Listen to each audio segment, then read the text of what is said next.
Here's a message of importance to millions of people who are continually pale and washed out, weak and run down. Doctors will tell you that these conditions are often caused by a deficiency of iron.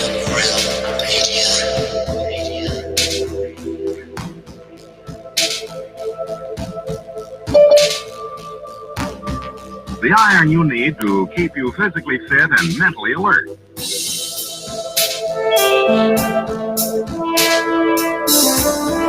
Medical studies show that 2 out of 3 women and many, many men lack the daily iron your body requires, in a form your body can easily use and put to work.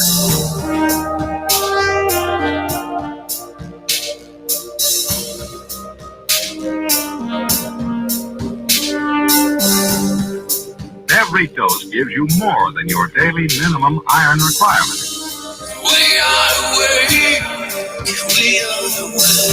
We are not alone. We are striving for more. So if you're not getting the iron your body needs, we are the way.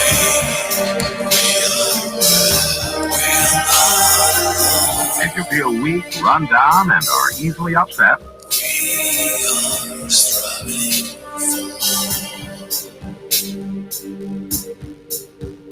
start taking iron today.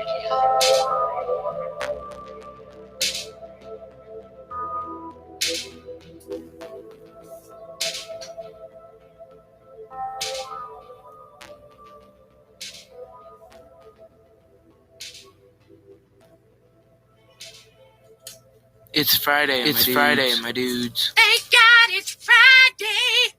And a TGIF to you all. Welcome to Have No Sphere right here on the Iron Realm Media YouTube channel. My name is Josh Corey. And man, am I glad it is Friday. We have got absolutely nothing particularly planned today. So I may just throw that link out there in the chat and have you guys either join on Restream, or if you want, you can join on Zoom, or hell, I'll even open up the flatline here pretty soon. Y'all just call in on the flatline. But first, let's say hello to everybody we got hanging out with us today. Shout out to Zachary Zabala. First off, he's not feeling so hot, so he's just taking it easy this evening. So we love you, Zach. Feel better.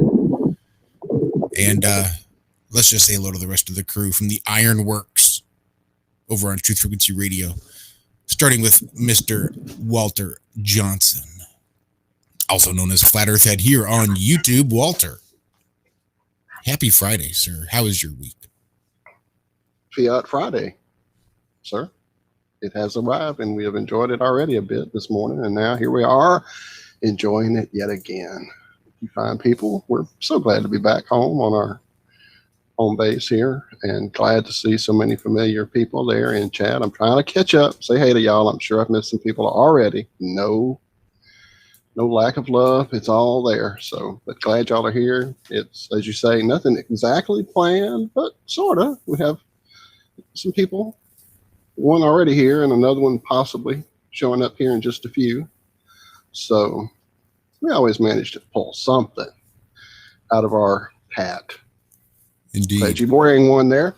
Anyway, so yeah, we're here. I'll shut up and let you get the rest of these fine, beautiful folks in here so we can have more fun. Yes, let's say hello to Mr. Lucas King.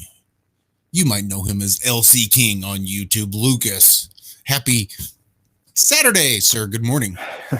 Oh no, I'm just slowly waking up. But yeah, good to be here. I'll struggle through it. My brain will switch on soon enough. That's right. Caffeine is the answer. When in doubt, It caffeine. is. Yeah. Now let's say hello to Mrs. Cammie Nodell. I've not spoken to Cammie since last week. So Miss Cammie, my dear, how are you?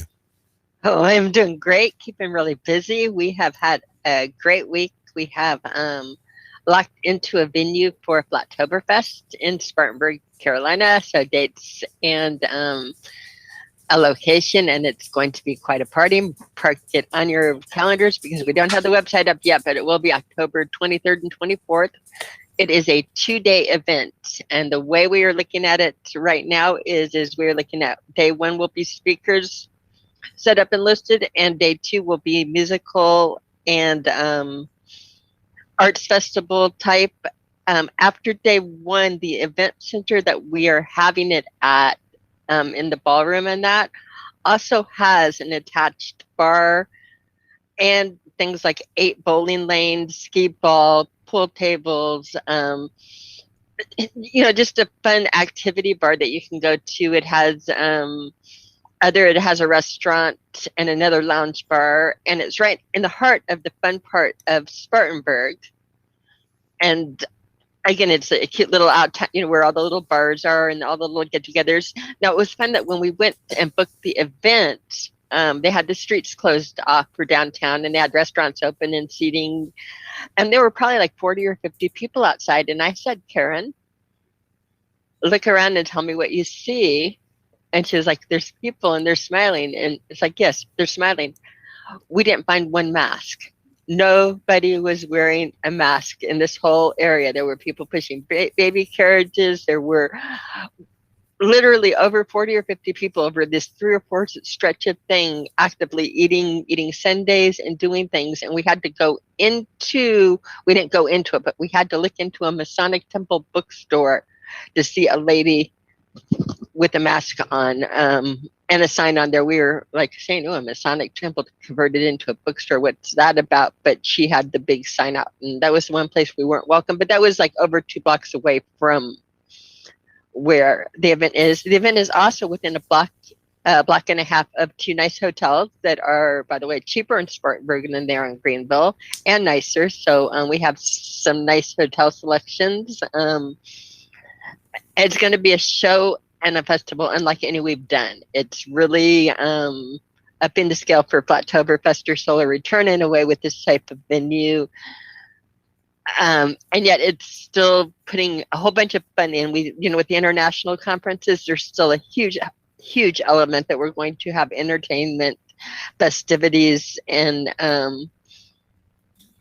really a fun family atmosphere. That again, we got at the conferences too, but I think this is going to be a unique venue that there are multiple floors, and if you have 400 or 500 people taking over the multiple floors and everything within walking distance, and 2 full days of activities and concerts and speakers and events to get to, I'm psyched. I'm really a festival. I mean, a true festival. Well, that is absolutely awesome. Shout out to Karen B. She's working so hard keeping this stuff going. She is working her rear off. All of the details, everything coming in, and all of the different possibilities and that. With her too, it's like, again, nonstop, and putting all this risk and everything on the line, hoping it's going to come true all in a dream, but knowing that people need to get together, celebrate. And it's coming, and knowing that this need is so bad. And it was tougher this year because the Shrine Center that we'd had it at the last few events that have worked so well is completely booked out around everything, because again, it's the price of it was unbeatable. We will have to raise ticket prices and things this year just because it was impossible to find a venue that would hold this many people. And not, again, you get into the hotels and it gets very formal and very expensive, or some of the wedding, but it can get really, really outrageous. So trying to make it that it can truly be a festival and a gathering, and that she worked so hard and put so many things together to make this happen. So yes, huge shout out to Karen B. Nobody does it better. Well, very cool. Well, we have a special guest with us this evening. She had joined us just as we were leaving this morning over on the Ironworx. Everybody say hello to Miss Allison Briscoe joining us. Hello, Allison. How are you doing? Oh, you may need to unmute, sweetie. Hello. There we go. I'm having I'm like at 4% battery, and my the intro port on the phone is like, you got to hold the thing just right. So if I disappear, that's probably why. Gotcha. Or the storm will take me away, the tornado or something, because it's storming. And I'm maybe that fat fellow could do a live variety show. Ooh. I mean, just to throw that out there. I'm sure that they already have that planned. That sounds great, Cammy. And look, I even have my shirt on. I believe too. Yeah, That's yeah. right. I believe that, and I believe that this event is going to be epic. Yeah, yeah. So, next. Well, you are a little windy up there, so you might have to just keep an eye on that mute button and just kind of stay muted when you're not talking, and just remember to unmute when you're ready to chime in.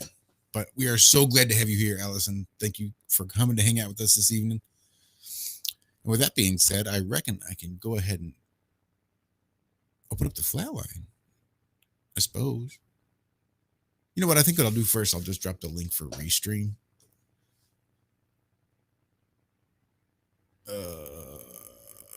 Would it be better for me to drop a Restream link than the Zoom link? Which would be easier for? We could do either.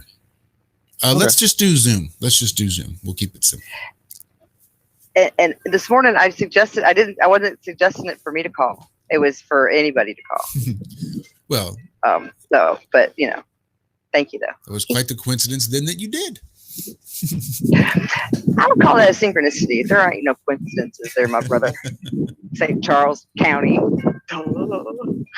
That's it. And it's Way out there in God's country. And there's some more synchronicities that are awesome. I was like, 11:30. Oh my goodness. West Right? St. Charles I know County. that's not. Sorry, go ahead, Walter. Oh no, I just think it's a wonderful idea that any of you that would all like kind of casual Friday with no plans in sight. If there's any questions or anything you'd like to ask any of us, discuss anything, just say hi, say happy Friday, no worries. We'd love to see like what would happen with the call-in show more so in that. So yeah, come join us. Come join us on this Friday. It's Friday, my dude. And dude, Yeah, I'm up for questions. I'm happy for questions too.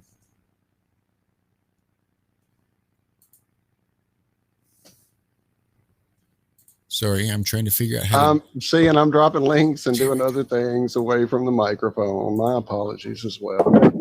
Wind and an air compressor. I'll be right back. Well, Wind we don't mind. and a That's damn just air ambiance. You have to pay for those special effects when you do production. And Lucas, what are you doing during all of this while they're doing the work? Where you're hiding behind your symbol? Yeah, I you're was on the muted. camera before. Yeah. Yeah, I was on the yeah. camera. We saw you. And What am I there's- doing? Slacking. This is time that they're looking for restreams, and this what's going on with you. I know it's quick. What time is it for you?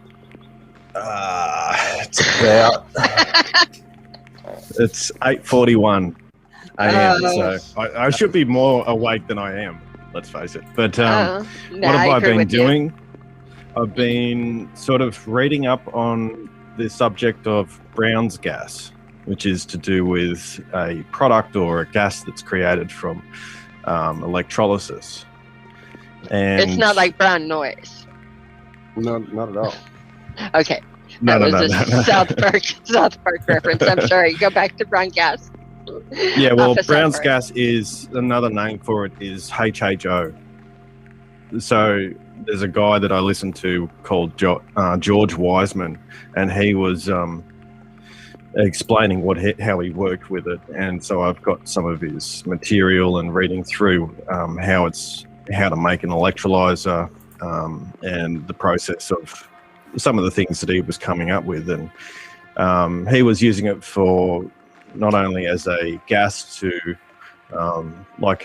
as an oxyacetylene gas, so it's similar to that, but it's actually a cold flame. So, but it burns, it sort of interacts with the materials that you're doing, and it creates an extreme heat. So it's an extremely interesting gas. So it's highly volatile. But he was also using it as people would bubble it through their water and then drink the water for health effects. And that also breathe in the gas. with a ratio to oxygen or air as well, so it's not, so potent. But what he was saying is the hydrogen in it. So it basically says it's monatomic oxygen, which isn't supposed to exist, and monatomic hydrogen, which isn't supposed to exist like that in the state that they're saying. And so what he's saying is that this hydrogen is almost like a foodstuff for our body that we're trying to, we need hydrogen to actually, live. And so you get these health benefits from it. And also he was looking at the growth of fish and the growth of plants, and they would actually get, say, grow 3 times quicker and have longer lives and things like that. So there's a lot to it, and it sort of goes back to this.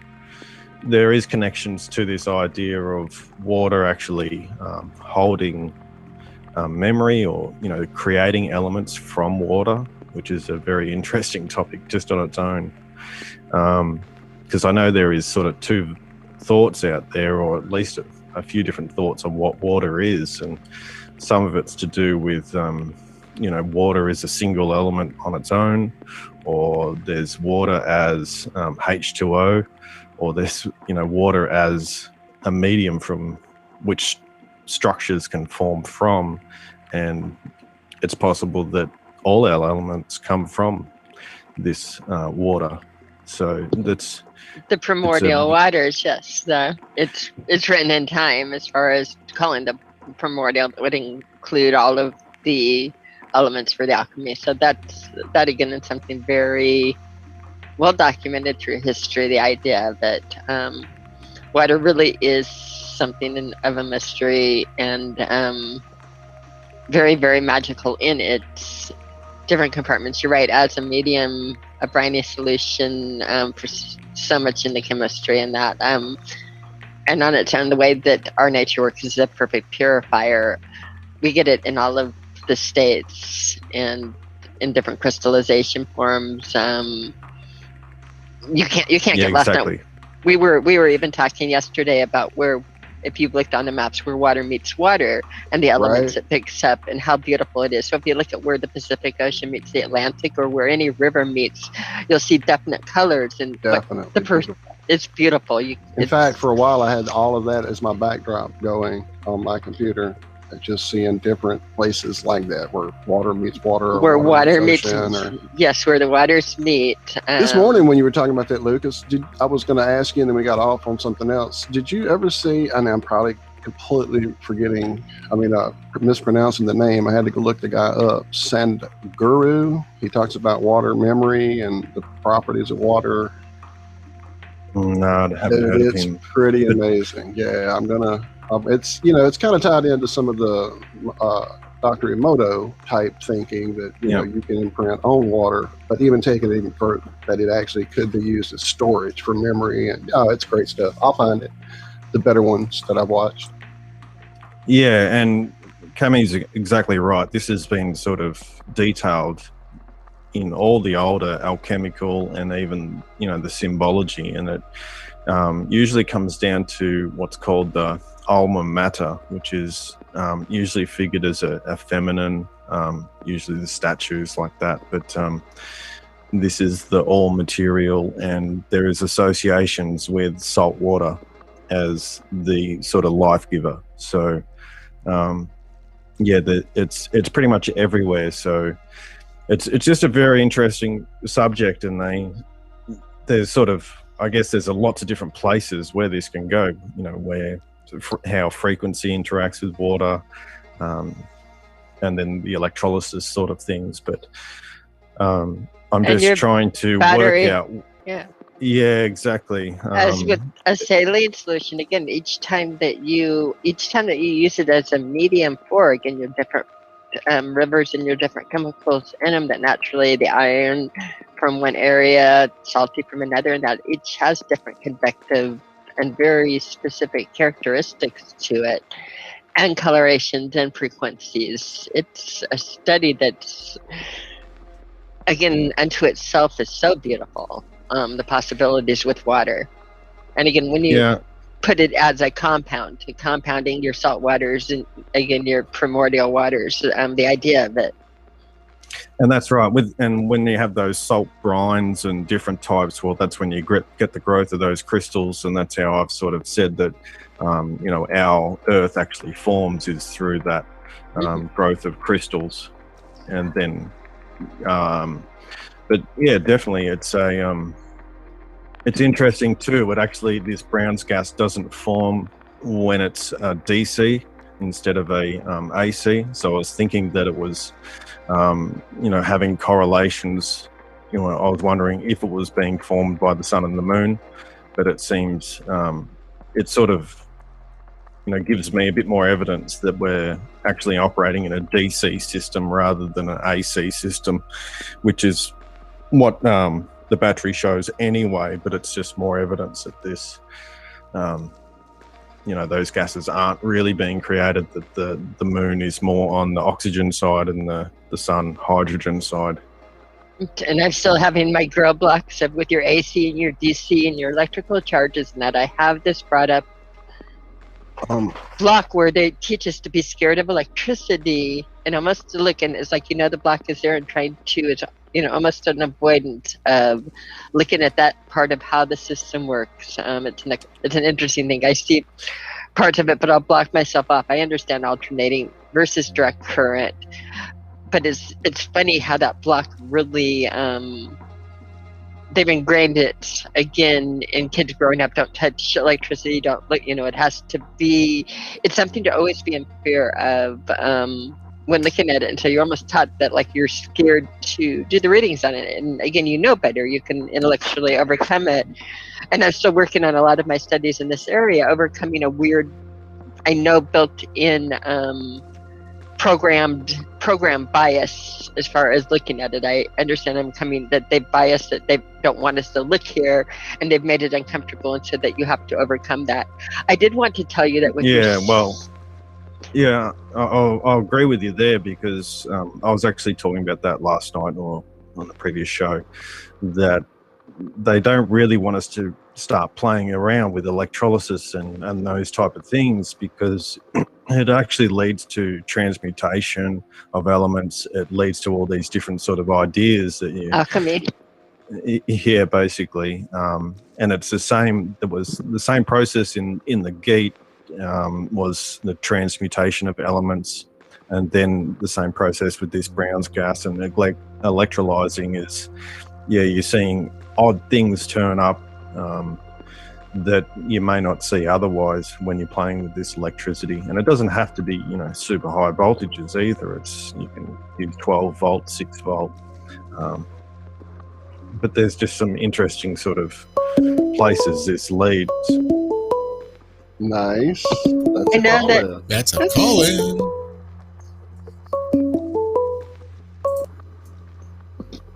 Happy Friday, caller. Thanks for calling Have No Sphere. What's up, Josh? It's that flat fella. What's up, Tommy? How you doing? What's up, Tommy? I just saw you in chat and was trying to figure out how to get a link to you, sir. So I'm glad you got on top of it before I could mess it all up. Welcome, sir. Welcome.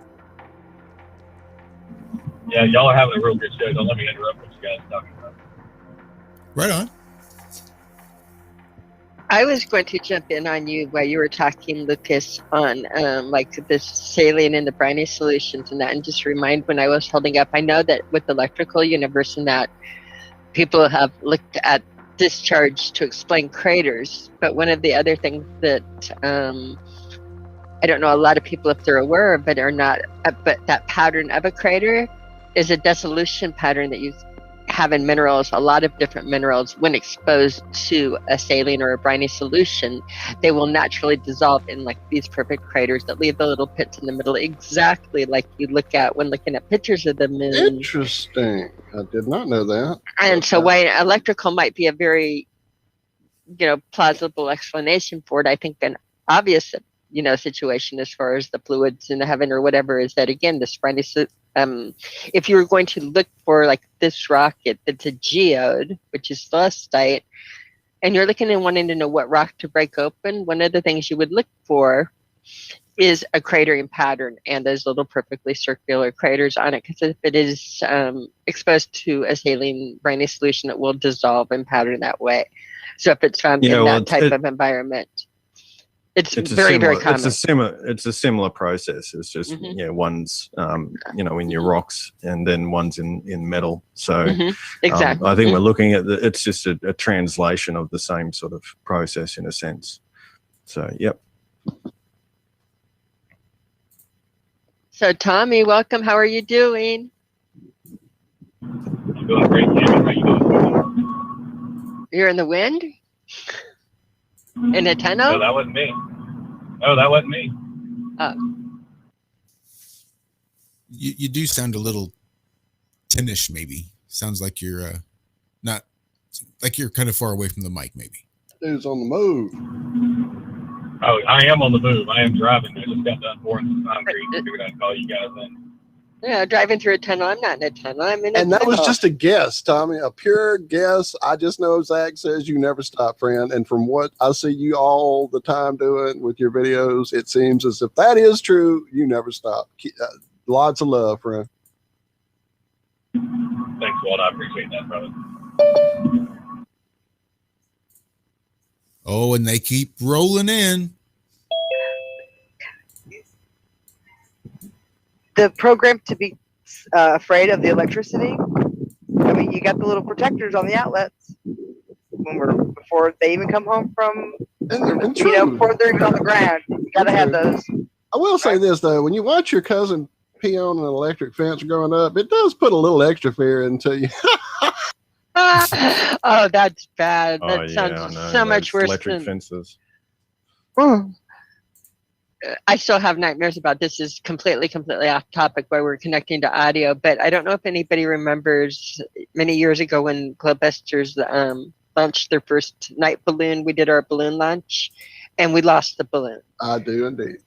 And it was heartbreaking and tragic. But what people don't know is like Chris Van Maitre, he's so perfect and so meticulous with everything, made this little black box that put all the equipment in yay big, yay perfectly square box, and that's what the balloon was attached to in that. And I spent the next how many days out in the fields, and it turns out that in the fields by the fences, for the electric fences, they all run on these perfectly square black batteries, yay big, yay long, exact perfect square batteries that looked exactly like our box that had our cameras and equipment in it. So I'm with my binoculars thinking I have a balloon spotting, and then, again, other stuff will gather around along the fences. So you'll have bags or that. And it's like I kept on thinking balloon, it was those damn electric fence boxes, the batteries hooked up to the fences, and they were decoys. They were evil decoys. I spent like days hitting those and thinking, oh my God, I think I found it. I got it. Right. And trump across the field, and it's another freaking battery. So yeah, that was live and learn. Do not ever paint the little box black and put it in ranching fields that have electric fences. Live and learn. Who would think of that ahead of time? We thought we had everything covered. But that is part of the reason that it could be so hard to find is the way it was packaged. There are millions of those little black boxes all scattered across the fields everywhere. Sorry, off topic. Welcome everybody. It was a conspiracy, Cammie. It was conspiracy. It was crazy. But what if? Oops, I'm sorry. What if that whole thing? And again, I'm not an electrical person, other than knowing if you don't pay the bill, they cut it off, and it will kill you. It is probably very tied into the whole thing of us all walking around with rubber-soled shoes all the time. That of course, us not dabbling, playing, being as exposed to the electrical world as we are and should be, and shielded from it and all, it is like, again, keeping us from alchemy, keeping us from keeping us knowledge. It's keeping us from, we are antennas. We really are human antennas in a way. Really, we are antennas. When you get down to it, there's no way to say with the dreams that we've experienced and how people create and how people draw, and watching an action that we are picking up, and I think, you know, a lot of your vibration is going to determine what you pick up, but also being able to touch into the ground, be part of the system. We are when we say electricals have nothing to do with it, electricals have everything to do with it. Again, first of all, you would not see without electricity. You would not be able to perceive anything, but it wouldn't matter that you didn't see, because your heart would not be beating, your muscles would not be contracting. You are part of the system around you. Absolutely. And if you take you out of the system, you can't be. You're symbiotic with the system. But there is nothing that plants do not grow without electricity. Nothing happens. Electricity, in case, and most people in the community have made the association with electricity, the base word, and El, the base word for God. And if you were to take it further and take the electromagnetic field or the gamut, starting with the point where the first spot where you feel voice, which is base G, which there is a word called gamut, an archaic word that starts at base G, the very first sound that a human hears, and it runs the entire gamut through the longitudinal and the transverse waves. It runs through your vision, it runs through your sound, it runs through the microwaves, it runs through the ultraviolet, it runs through the gamma waves, again, the entire spectrum, the gamut of the electromagnet. And so in the beginning, if there was the voice would be L, or the entire spectrum, starting your electromagnetic, and that spectrum and the vibration of the voice can, with your primordial waters, I mean, call into existence, vibrate, and basically affect creation would be, right? Yeah. And usually how they explain this sort of beginning times as well, it's sort of closer to this idea of polarities. As soon as you have this separation of positive and negative, then the energy is allowed to flow, and it's almost described as friction. So it's this movement, and as soon as you have friction, you get all these sound and heat. And so really in a lot of the stories of how the world begins is via this polarity and then this friction that happens, and it sort of grows outwards from there. It's pressure mediation. It really is. It's pressure. It's pure and simple pressure mediation when you think of it throughout the friction is your difference, your mediation between the pressure of the chemicals. It's very pure and simple. It's pure. And that's why they sort of use this sort of analogy between, say, heaven and earth, or the other ones, air and water, top and bottom. They use all these same analogies to explain this polarity, and then this interaction of the polarity, and then the heat that arises from that, and that's growth then. So it's it's very interesting. They just use, I guess it's symbology, but it's also a good way of explaining conceptually how things would start to grow. And that's how I see our world, is it sort of grows like a plant, like everything else does, and it starts from its center point and moves out, and that's what creates that growth. And then the formation of that sort of dome, if you will, around us is basically a temperature created via temperature. And so the more heat you have in the system, the dome basically can move outwards, or it can shrink depending on, so it's actually dynamic in its sense, based on temperature. Yeah, and if you study the body at all in respect to like some of the oriental medicines that are out there, some of the Reiki, things like that, you'll find out really how electrical we are. That being said, the person who just popped in and I were talking about that in chat with each other just this very morning after the Ironworx. Welcome to the show, Hoary Sheet, sir. Glad to have you here. Hey, everybody. How's it going? Hope you guys can hear my microphone and everything. Hope I sound clear. Yep. You sound really good. Coming through good, sir. Right on good. Thanks. Yep. Hey, Cammie, Walt, Zach, Josh. How's it going, guys? Looks like we got Lucas in here. Lucas Allison is here. Yep. in there. Hey, everybody. Allison as well. You're on it. Pleasure to be here. Nice to meet you, Hori. It's a Friday night party. It's good to have you here. We got you know, that flat fellow Tommy is actually on the line Yep. too. He's here as Thank well. you, sir. Oh, I was yay, gonna say, Tommy! he's not on the screen. He's in the show. What's with up, us. Lori? wow, y'all, we got invisible people. Like, who else is in here, guys? Phantom. It's great. It's great. I just, you know, I hope that that thing works out for you, Walt. Absolutely, I hope that we start playing some games together We're now. gonna get on it soon. And, sir. I'm doing a thorough cleaning on it. I'm this excited. weekend. I'm I am excited too. to see Thank you just so as much as you. And you know, I was doing some really interesting stuff earlier tonight or today. I kind of like just got a few hours of sleep. This kind of stuff energizes me when I'm like talking about things that I want to talk about. And you said energy and stuff. So I went to Chat Roulette and I offered people, you know, Chat Roulette and Omegle, those sites where you just randomly connect with people from wherever parts of the world. It's great to talk with some of the people that just want to talk. And so let me see if I have the screen. I don't know I have the screen. Hold on. I put it on there like some clouds or something like this. Let me go to some background of some clouds real quick.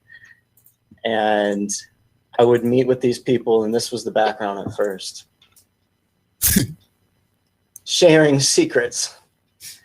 And people were like, oh, what is this sharing secrets? And so I would say, okay, you got two paths we can talk about. You got sharing secrets of how you're powerful, magical, you know, beings that can heal with your hands and do this and that and this, or this other path of who's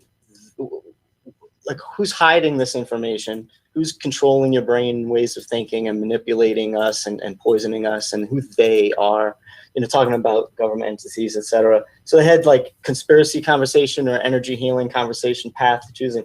I did like 8 conversations, right? And 7 out of those 8 people chose, like, I want to know who's hiding these secrets. I want to know how magical we are. And nobody wanted to know that but one guy. And the fun part about that one guy is while I'm talking about the things that I know I've done and everything, he's like, dude, I kid you not, like I have a tooth pain right now.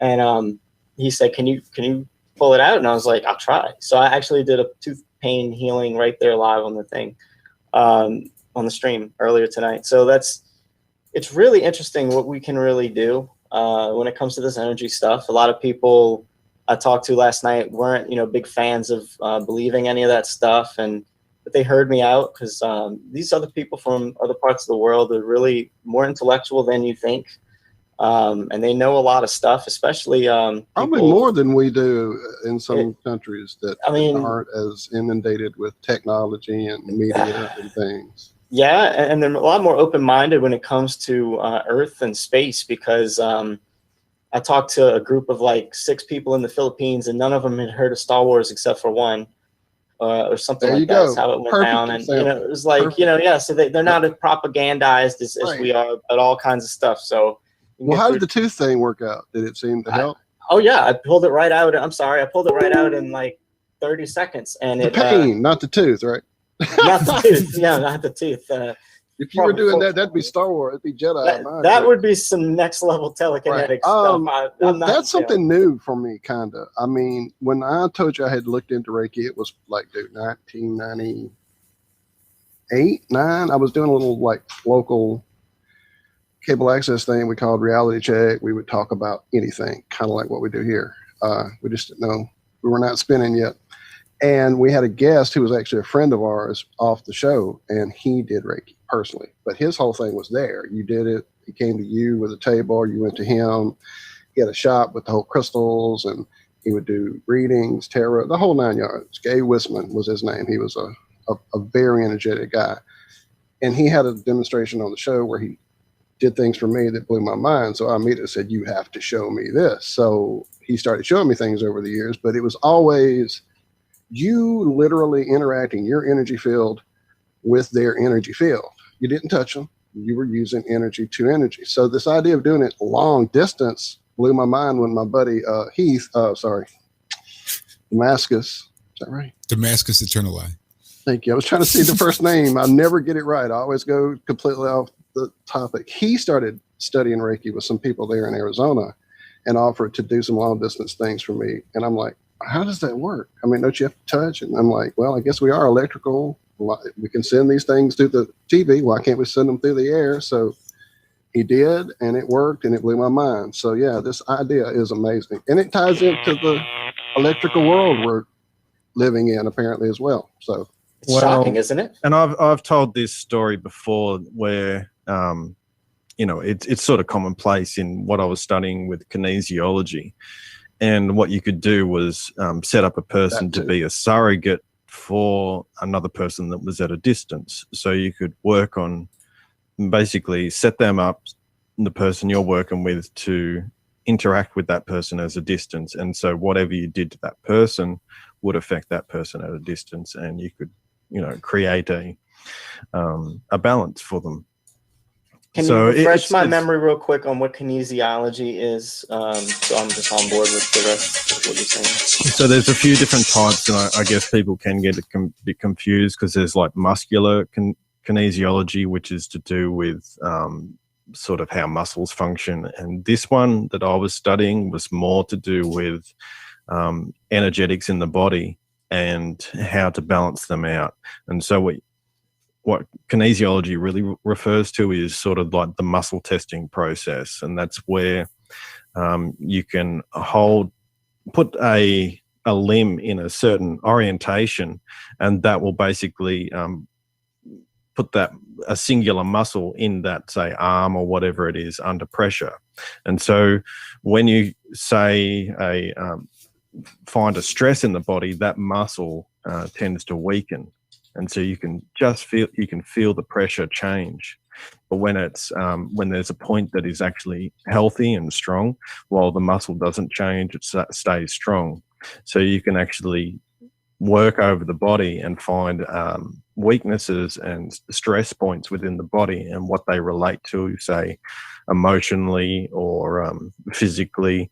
And so you can find problems that way. So it's basically like having an on-off switch for the body.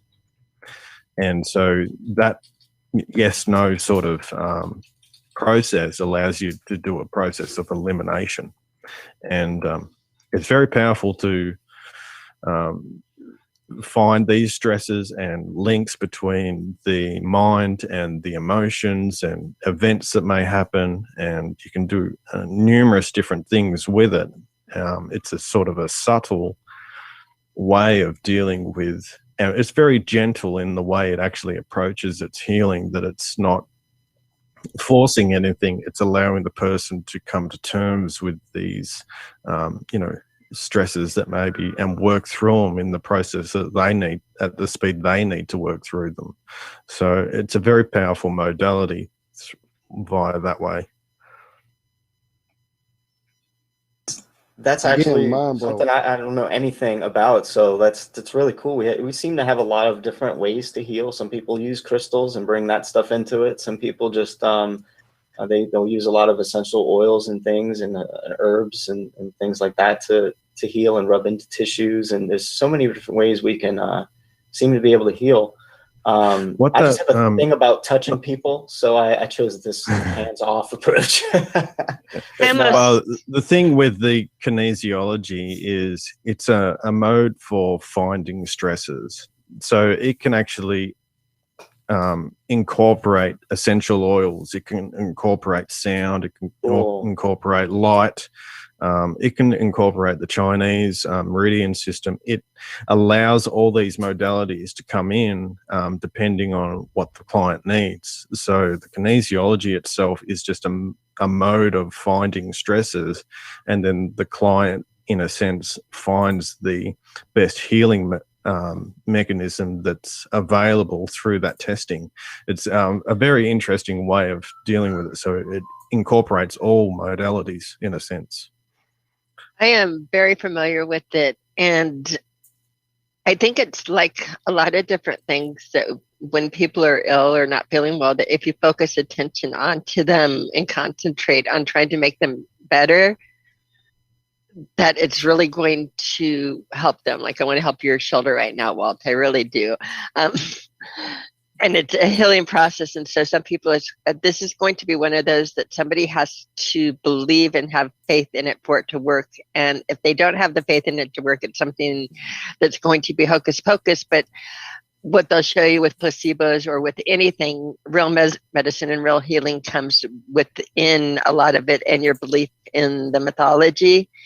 And so if you open yourself up to it and open your channels and say, show me the weaknesses and trust in it, I'm sure it's going to give you some good feedback and good information to follow. But it is going to be one of those that, again, clinically, if you're trying to prove it wrong, you could probably easily prove it wrong too, because if you believed it wasn't going to happen, your body is going to respond in that way. Your body is listening to what you're asking. Absolutely. For his information. What kind of there is back to you know, sorry, Lucas. there is a process within that actually deals with this willingness for the client to actually heal themselves. So you go through this process, and you actually may deal with the client's willingness to actually deal with the actual problem more than you actually deal with the problem itself. Right. And so, that is key.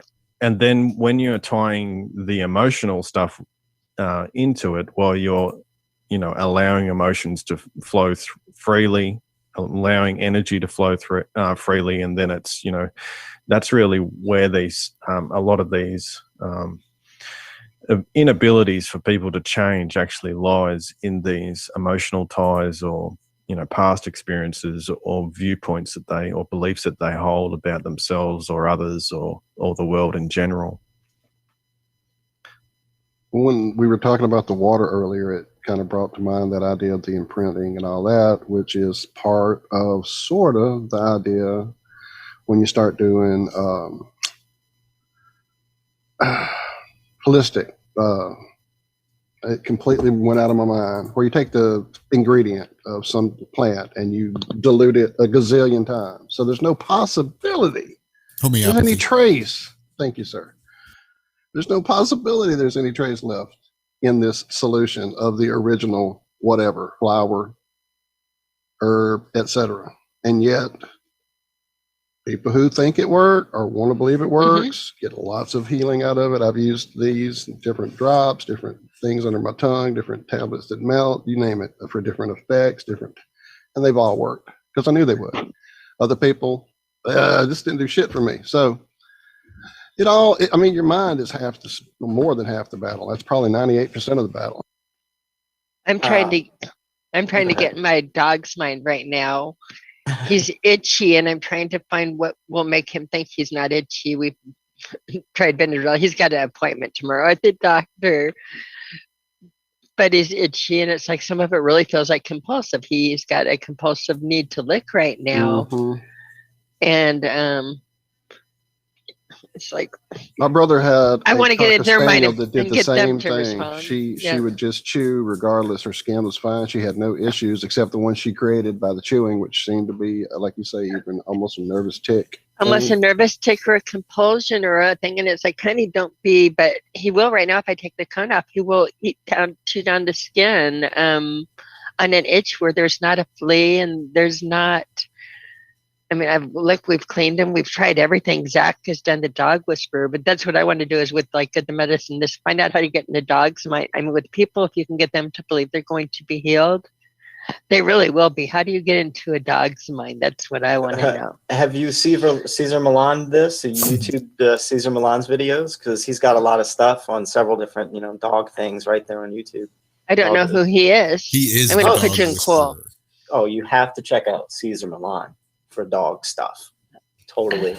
I think you'll find hours worth of things that you can listen to that will help you train them and help you with these weird psychological issues that dogs go through, like barking at people or jumping on people or being too skittish and scary. And I'm sure 100% he's got to have a biting itself problem that he's had to deal with.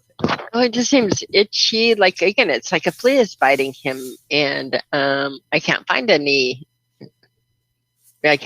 problems. But again, he'll go to they'll see tomorrow and do this. That's why I keep on getting up to it, is I'm taking care of my dog, and it's hard to sit still knowing you have an itchy, miserable dog, Oh yeah, that's not ever good. I dropped a link in the chat. Oh, so sorry. Well, I dropped a link in the chat there for you. For it. Oops, I may have sent it to the wrong person, but I'll drop it. My bad. You got some Cesar Millan? Well, Oh, good. All And right, he's so a dog, I so do. just what I need is hours and hours of stuff because I have so much time on my hands. world renowned.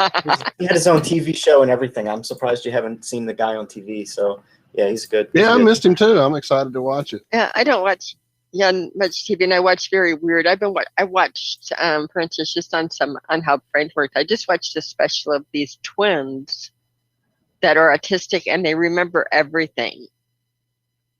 And I want you to think of somewhat of a burden. So they're not. I mean, they're functioning autistic, but like if you say, "What did you have 1974 May 13th for lunch?" The twins will in unison tell you what they had and what was your waitress wearing. And I mean, they can answer. It's just interesting to see different ways people function. And yet, again, just remembering everything makes it that they have to say so structured because you're so overwhelmed because they remember every detail. So I don't know. I watch interesting things like that. It boggles my mind. I love things to see how people's minds work, and people that minds work differently really fascinates me. So I'm usually up in a weird realm like that. I do the same kind of thing. I watch stuff about, supposed ailments and things people live with and deal with, how it changes their routine up or how it changes the way of thinking or being able to think in certain capacities. It's fascinating to see how people are functioning on levels like that. But I want to say this before I forget, not to change the subject, but like the whole people have to believe in the energy stuff or the modality for it to work. I kind of like put that to the test, and I really like went out on a limb here because 3 different occasions, same exact thing happened. So 3 different people, 3 different times, 3 different places. One was a school bus, 2 was in the classroom at different times. And these people would always make fun of me for either doing energy tricks to other people on the bus or other people in class. And I'd have, that guy that's like, that doesn't work. All that kind of stuff. And I was like, hey, you want to try it? And he's like, psh. So, maybe he blew me off a couple times and then finally they want to do it. And so I said, hey, this one might hurt. I'll make this one hurt. Are you okay with that? And that permission, yes, that I got was, okay, we're going to experiment. And I would just make a real hot ball. I'd imagine the hottest thing I've ever touched, the hottest bonfire I've ever been too close to and had to back away from, the Jaws ride at Disney World. And that thing blows out flame from its mouth and burn the hell out of you. So I remember all that. I put it into the middle of my hands. And when your brain is just going through just that limited amount of things to think about at one time, and then you can't even talk. I could barely say, put your hand in. And then he does it, and they freak out immediately and pull their hands out, freaking out. Oh, wow, it's hot. Oh, my God. So I think the permission thing isn't even like permission from them. Must be like permission from their higher self. Once he agreed, that was like the whole thing. Like, wow, we get screwed over so much here on the plane with all the bullshit they can do because we've agreed somehow in another bullshit way. Yeah, permission is part of it always. There's something to be said from the people that will actually make fun of this and then immediately, like these parlor tricks, will make them a believer, man. But well, you're right on in, Harian. The permission is a part of it, but again, being oblivious to the choices that you're making doesn't mean that you're not making the choices. The main thing is if you pay attention to what you're doing, and they count on people not paying attention because they distract them so very, very well. So yeah, it's a kind of a neat setup. Yeah, you definitely, that's a whole can of worms of the world and its many distractions and why and how. And it starts early and goes deep. I mean, I was telling people last night when they chose this path of conversation, the one where I was talking about who's hiding what, and most of the time would lead it into flat smacking, but a lot of times, or at least one time I was like, in school, we were kindergarten, 1st, 2nd grade, we were like sponges. I mean, kids that age are just sponges. They're taking it all in. And I said, they've shoved a lot of things in our head. And that's one of the ways that they got flat earth in there. I mean, flat earth. I wish they did. Well, they made fun of it. I think they found a way to make fun of it. Told us it was the old way of thinking long ago when cavemen were alive. That's, I think, the story I got. But yeah, they've been able to brainwash us like early on, and that sticks. Now I can try to learn something like that and go to school for it and everything and take tests on it. I just can't retain anything. I can read you a storybook right now, like with all the different voiceovers that you could want. And at the end of it, take a test on it. I don't remember what the hell I read. So I don't know how I function very, very well, but without, I don't know, being so engaged into something, like these people you were talking about, Cammie, that just remember everything. I envy that stuff. I could get done. Yep. The other thing we were talking about was the Piaget conservation skills, which they can on a typical child does not really develop them until they're like 7 or 8. And this is just the ability to differentiate between, let's say, if you had 2 glasses of water that were poured evenly, right? And you took those glasses in front of you and poured it into another container that was longer and skinnier. So now the water looks higher in one glass, but you're watching it happen. You know how much water is being poured. There's no trick to it. Typically, children until they're around age 7 do not have, they will still always go to the one that's skinnier and say this one has more water because it's higher in the glass. They do not have something called a conservation task skill that's not developed yet. And they really count on, I think it's really important that people acknowledge this skill out there and that it's, again, typically not developed because they embed the ball in you before you have the skill.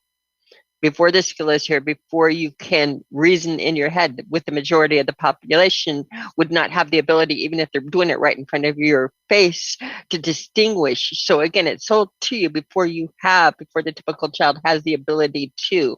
And if you wanted to, I can put in there, if you wanted to play a very good video for educational and fair use purposes, I will put in exactly what I'm talking about with Piaget conservation skills. It's worth watching, thinking, because not all children are typical, and some people never, as adults, develop these skills. I played it on Awesome Austin's show last night, and it was quite popular as far as just stopping and thinking that, again, they were selling the globe to children before they can have this type of, before the skill to have the discretion, the aptitude to distinguish logic, even when it's happening right in front of your face. So again, everything is put into place. The flat is stupid. Only old people do it. The round is spinning. It's flying. All of these things are going into there where the children already, they don't have the ability to reason, is that logically true or not? That logic does not exist at all. It's not there. It simply does not exist. And if you watch these children, watch them. They're very, very, I'm going to drop it in. They're very, very bright. They're not stupid children. And yet some children, my son, for instance, I tested him on this when he was younger. He was never lacking these skills. He was born with conservation skills. He was lacking other skills. But this was not one of them. And I believe some people never develop them, which can explain a lot of things. And again, it's just a way of problem solving. But here. Well, is it possible that as we screw ourselves as a society with the TV and the media and the electromagnetic crap and all that stuff that literally stunts us, changes us, fries us like a microwave, literally. Oh, it absolutely does. That gets passed on genetically. So that then the next ones have a little bit more problem dealing with some of it. But other skills come that develop around, you know what I'm saying? Around that issue. So that, as you say, some skills, Sharon was here right away with that, but some others weren't there. That's like when I was reading literally before 2 years old. So it's just that idea of what we're doing to ourselves in this electromagnetic realm has to get passed on genetically. We do. It's passed on genetically, and then they try very, very hard to program and hypnotize literally with the television, with the hertz that they're playing with, the resonance that they're throwing out at you, with the repetition, with subliminal messaging that's still in there. They're backgrounding it, but they're starting it off mostly very young, and with parking children right in front of TV as a way of teaching them, with Sesame Street, with everything on there. And this is all being programmed in now, if you watch again on how important it is and why we have the problem with people being fiercely like against a flat earth or so sure of the globe, it's really programmed into you before you have these skills, and you're taught how stupid it is before these skills. But if you can play the video I dropped in the group chat, Walt or Josh, I put a link into it, and it's just a demonstration of Piaget conservation tasks and what typical children are on it. It's very eye-opening to know and see what we're doing to our bright children. Guys, is it where it was? I'm sorry. Oh, I just put it in our main chat. I put it in the 'cause I'm looking here and going, wait, that's chat. the one I dropped. So No, I didn't. I put it in the. It'll take me a second. I don't have Skype up. 1 second. And No, not the thing Skype. is, I put it in the show chat. I put it in literally the YouTube Oh, chat. YouTube's chat. See, we're all The main chat See, where everybody is. I'll get there. yeah, like it's what they give us, and it's also what they don't tell us, which is, I think, what they don't tell us is nearly more important than what they actually give us. So It's a way definitely, yeah, it just, well, both things undermined, obviously, our learning capabilities. Even when you look at, say, mathematics and things and how they teach that and make it dry and horrible and, nothing you want to be interested in because it has very little, it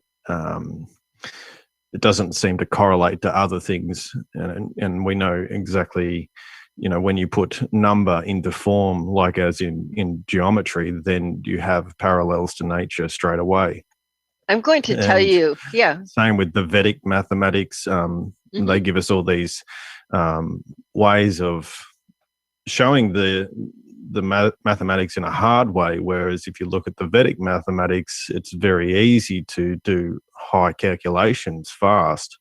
Yeah, why don't they let us know that and teach us that way? It is. Yeah, and they have, you don't even you have to know for Vedic mathematics, you have to know up to 5 times tables. That's it. Right, that's it. The rest of it you can work.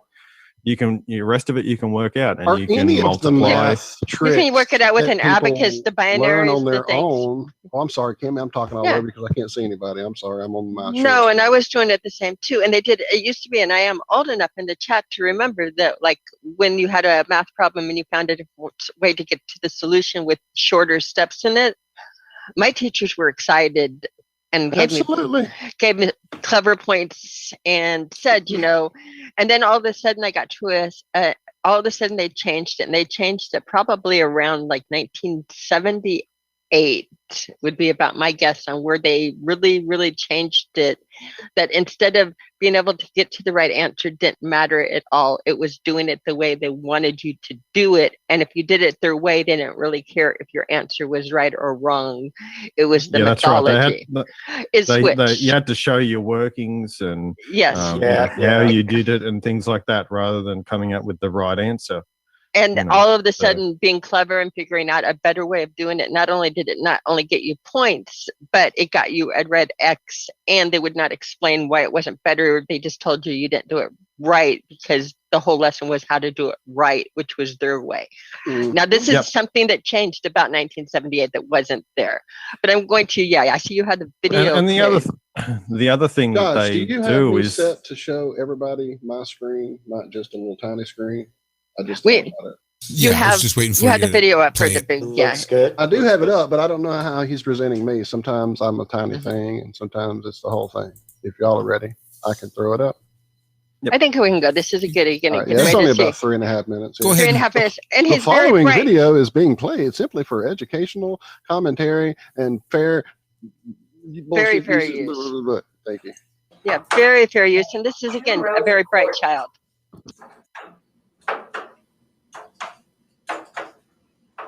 The video. Okay. Get that brain just thinking. Does this row have more quarters? Does this row have more quarters, or are they the same? The same. The same? Okay, now watch. Now, does this row have more quarters? Does this row have more quarters, or are they the same? That one has more quarters.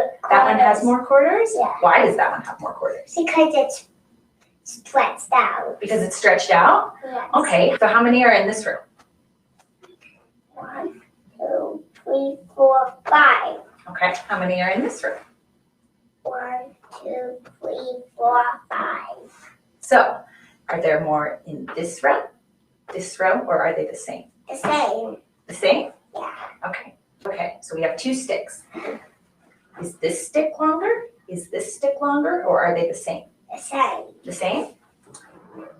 What about now? Is this stick longer? Is this stick longer, or are they the same? That stick is longer. The stick is longer? Yeah. Can you tell me why? Because you moved it over. So now it's longer. Yeah. Okay, tell me. I'm gonna pour blue water into each of these cups, and you're gonna have to tell me when they have the same amount, okay?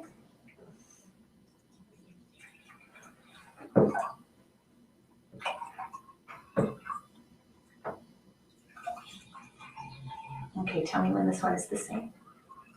The same. The same? Those 2 are the same now? Yeah. Okay. The same?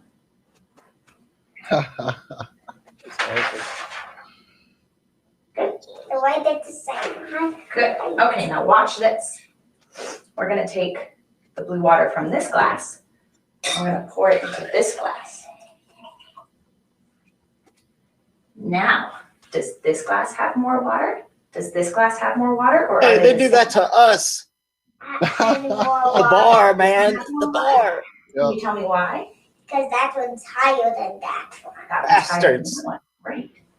Can you tell me, does this ball have more Play-Doh? Does this ball have more Play-Doh, or are they the same? That one had more Play-Doh. That one has more? Yeah. Let's try and make them the same. Make them into 2 of the same size. What about now? They're the same. They're the same now? Yeah. Okay, now watch. Now, does this one have more Play-Doh? Does this one have more Play-Doh, or are they the same? That one has more Play-Doh. That one has more Play-Doh? Can you tell me why? You smushed that one. Because that one's smushed. How about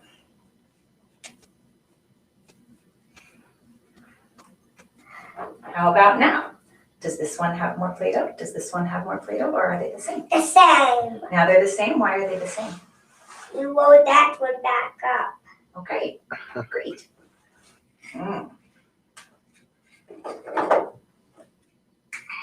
It's going through many different ways to test that they haven't Are you sure developed this Grandma is logic fair? that he's talking about. Is right? fair?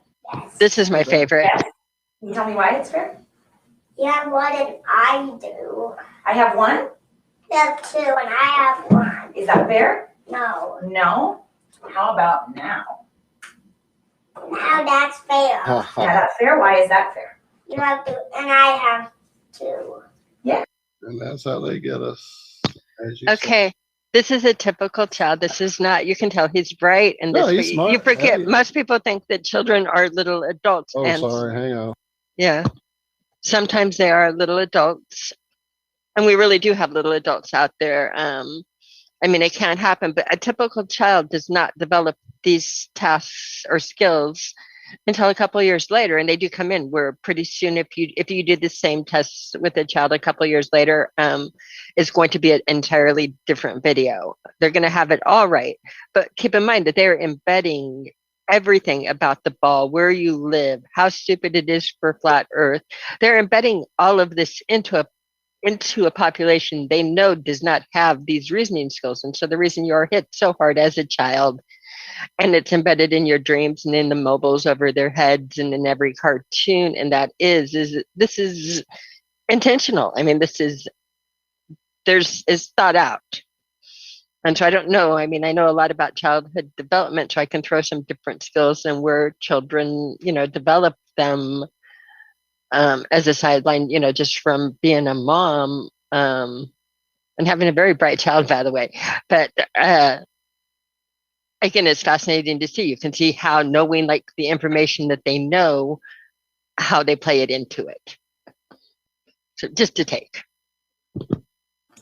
Interesting. Yeah, they hit us with all kinds of stuff before we have the mental faculties to discern, have proper discernment. And I've known that all along. And even with the history, all the way in high school, they still try to slam their old history down our throats and in our brains, whatever. And it's a shame. I felt in my gut that I shouldn't be learning American history, so I used that whole 7:30 a.m. class to 8:30 a.m. to go out of body in. It was prime time, actually. I'd wake up at 6 a.m. and get to that class and have like this sort of, my body's ready to go back to sleep, but I've woken up enough sort of thing, and it was perfect. So that's what I did in school, and it changed my life. It really did. But yeah, I feel that the children that have never had the Piaget, or that really, there are children that never ever have like the issues that they're born with the conservation tasks intact. A lot of the community, I believe, is almost like that, just the ability to problem solve. And that's why it's almost easier for us to look at flat Earth, because we always, as children, had questions that people weren't answering. And I noticed a lot of people in the community looked at the stars and looked how it worked, and it always bothered them. Where, again, if you learn and you don't have that skill set, it doesn't bother you. So again, just a side note.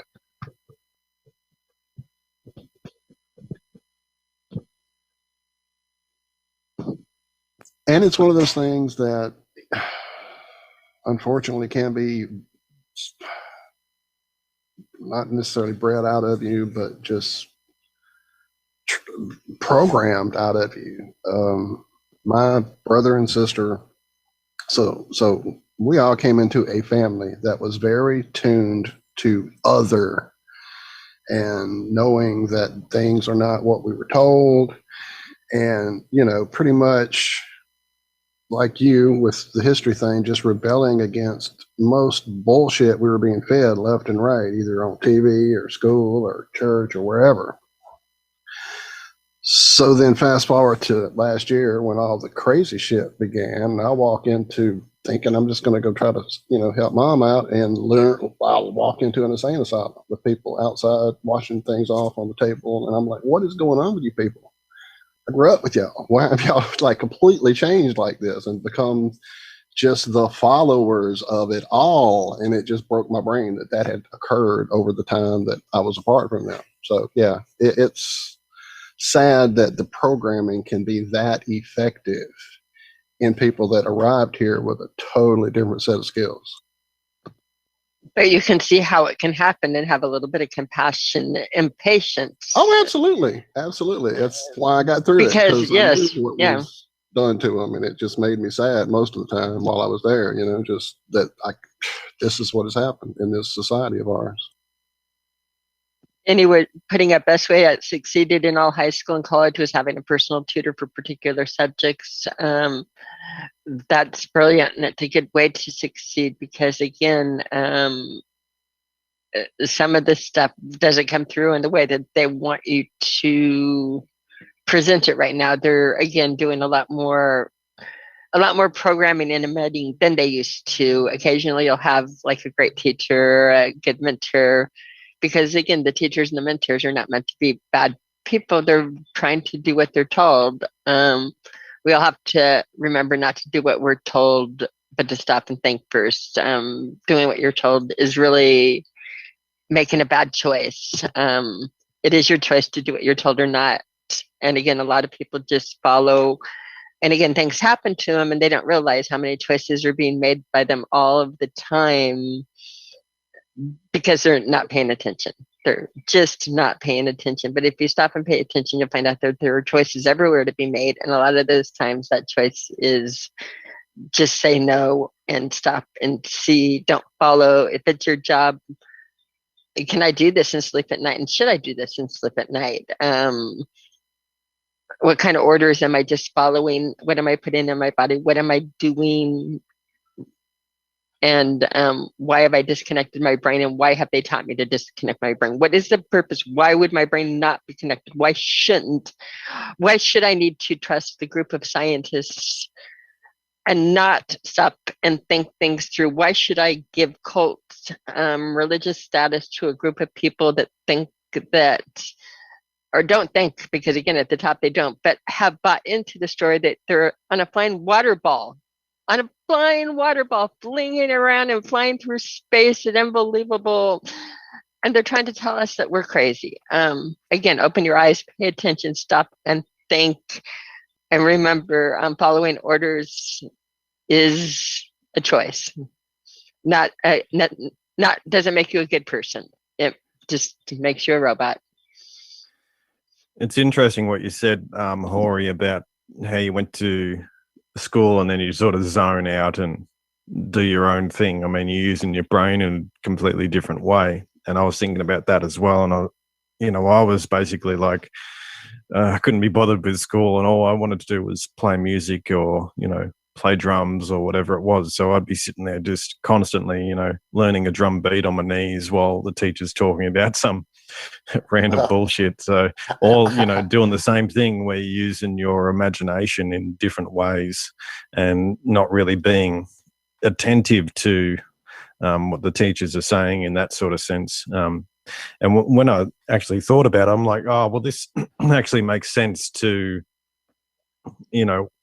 maybe why I'm like I am a bit, in a sense, because, I skipped all that and I was using my brain in a different way, playing music, or playing drum beats, which is still quite mathematical or whatever. It's using a certain part of your brain. So, so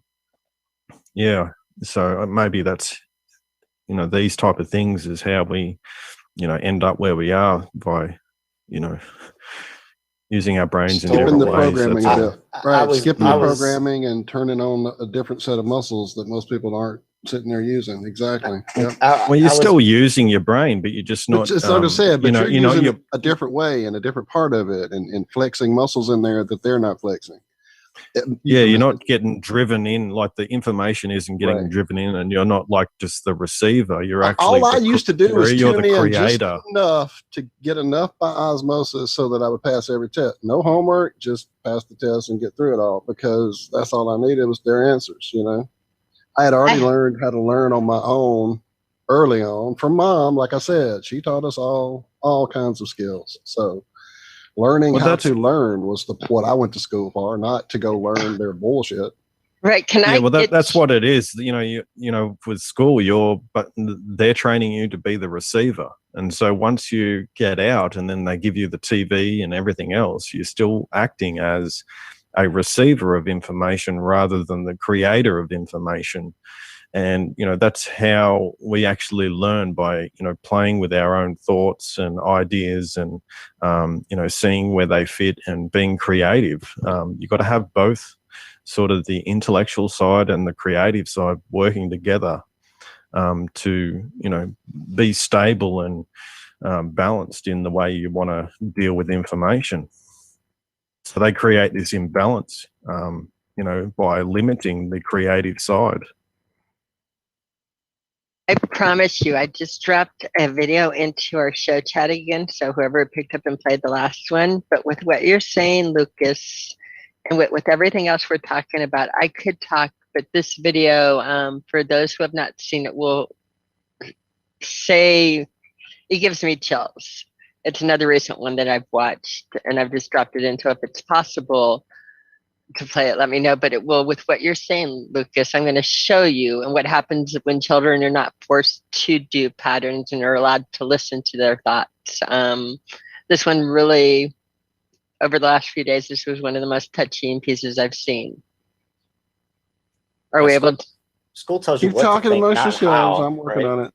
Okay, well, you are the best. I'll learn how to share screen and do the videos there. I just know if I try to play it, I'll do it without sound and muck it up. And this is too beautiful to muck I just have up. to switch sound back and forth for myself because I don't like to have it complicated. I'll do it. Give me a minute. I know what you're saying, because that's exactly why I'm asking you to do it instead of trying to figure it out myself. I'm going to hell for it. That voice meter banana stuff, Walt, I bet that's confusing. I don't even mess with that audio rerouting software, even though I want to use it for soundboards. But I tried. I really wanted to, because I didn't have any hardware, and I thought, just looking and researching, learning on the fly, I found voice meter. Then I found voice meter banana. I'm like, looks like it would be something I could use. Sweet. And it just effed with my brain so much. I said, I need something physical. Yeah, in my I was hands. trying to get back to the call to unmute to tell you, yeah, I threw all that to the curb. Me and Lucas sat for how long, Lucas? A day and a half, 2 days, trying to get it to work, and it just destroyed my work. It ruined my sound. It's ruined, right? Right. I had to get rid of it. No, all I was just trying to do is switch from here to out to back into the computer, so I have it all. It's again my thing because I have a whole external thing like Josh has got going. I love you. Well, I'm sorry that I'm so high maintenance on it. We might come up with Jerry and Campanella just sounds possible new software that we're testing that we think gets rid of a lot of the problems. But this, go back to the beginning, and I'll be quiet and mute up on this because I can't say it as beautiful as this with what we were talking about in topic. The following video is being presented for commentary and fair use only. To some, genius is an arbitrary label. The failed. strict Give me a definition No, that's not right. is an This outstanding. is right. No, it's working. You were hearing it through my mic. Trust me, I know what I just did. Give me a second. Oh, sounded pretty decent. Sounded really good, actually. Yeah. Outstanding artistic or intellectual ability. In short, extreme talent. 13-year-old Arkiana Kromeric fits the bill perfectly. That's not your mic. And she has a unique claim behind her gift. The earliest memory I could recall is probably when I was around 4 years old. One day I started having these very amazing and mysterious visions. His voice was following me, guiding me through these galaxies. And I asked him, who are you? And I started calling him God. Arkiana is an art prodigy from Idaho who claims that God told her to paint.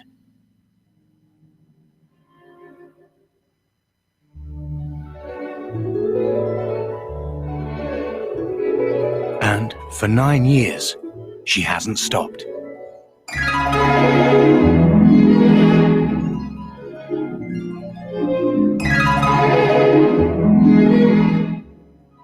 I like to say me and God are both in control of everything. So he tells me an idea, and I could just take that idea and make it better and polish it better and just put it into paints. So he's like my personal teacher, my tutor. She was 4 years old when I knew there was something special about her because she was describing a lot of new things on spiritual matters. And also she started drawing exceptionally well. Arkiana developed an intense interest in sketching. By 5 years old, she was already drawing at a level way beyond her years. Myself, I thought she was dreaming. I thought there was something made out of an imagination. But when she started describing it more and more, it became apparent that this was actually something that did happen. By 8, Arkiana was painting portraits on giant canvases.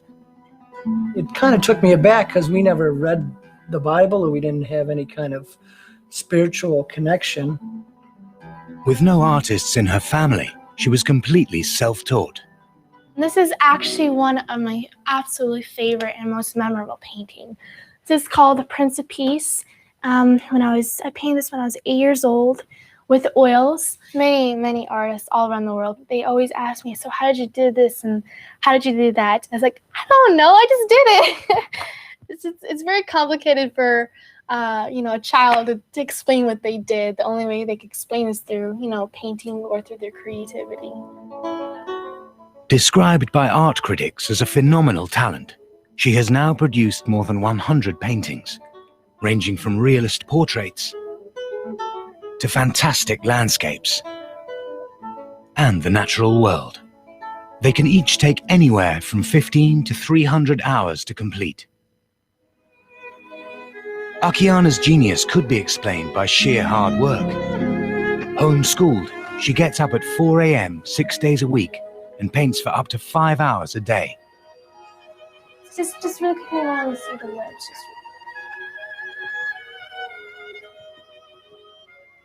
Sometimes there are days, sometimes when she's finishing up a painting, she might paint for 12, 14 hours. And I would ask her to take breaks and have something to eat or drink, and sometimes she would refuse. Arkiana only studies the subjects she enjoys. She loves printing, publishing her books and poetry and art, and that's what she loves doing and let her do all day long. I don't ask her to ever do math. If critics say, no wonder she's a genius because she's devoting all her time for art, then it would be a better place in the world, that there would be more people who are interested in focusing their energy to the fields that they are interested in. 13-year-old art prodigy Arkiana Krameric absolutely believes that her God-given talent is behind her extraordinary success.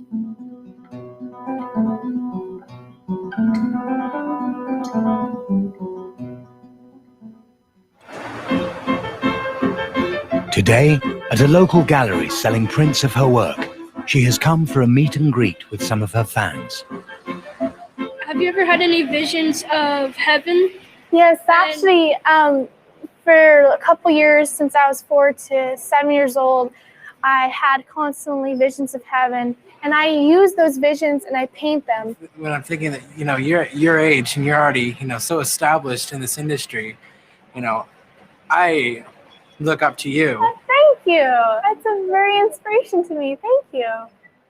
She's really been in touch with another dimension that is not common to our normal human experience. It's definitely projected. She's like a projector from God onto a canvas.